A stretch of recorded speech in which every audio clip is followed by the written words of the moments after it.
It's definitely an adrenaline rush. It's better than any high. Anything that they can get their hands on to vandalize, they will. You see it all over the city. What some call art, police say is a crime, painting an ugly picture in Detroit. From street signs to vacant buildings, graffiti taggers are not picky about the canvas. But police have had it with them, painting up the town, and tonight a task force is taking aim to stop it. 7 Action News reporter Ronnie Dahl is in Detroit with the inside story tonight.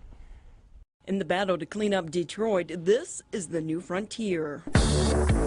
The wild war on graffiti. They vandalize numerous buildings across the city, light poles, street signs, anything that they can get their hands on to vandalize, they will. While police are battling illegal scrappers and dumpers, they are now also taking aim at shadowy characters defacing the city. They're generally younger males, between 18 to 25 years old, and it's pretty much split down the middle between being from the suburbs and actual residents of the city of Detroit. I do put my name everywhere. One of them is a guy named Merck. We don't know his real name, just his street name. He agreed to give us a window into his world. This is art. Oh yeah, 100%. I wouldn't say I destroy things. It's a way to express myself, so I don't look at it as that way. You know, I try to beautify the city. But here's what's no laughing matter: serious jail time. Detroit police have recently charged more than a dozen vandals, guys with nicknames like Scab and Rehab, with felonies, malicious destruction of property, charges that can land them in prison for up to a year. We've identified probably over 50 individuals who have tagged in the past across the city. Case number 14006663. The highest profile case was probably Detroit's least talented gang. 3 girls from Grosse Pointe Woods arrested for tagging buildings downtown. If you got caught, would you keep doing it? It's a good question. For sure.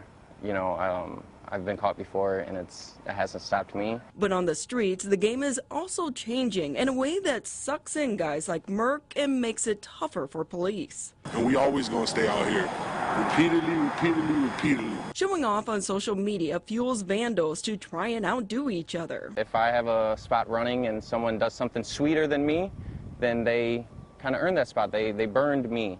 But, you know, if someone does smaller and you can still see my stuff, then that's disrespect. And then there's this bizarre twist: actual competitions across the city.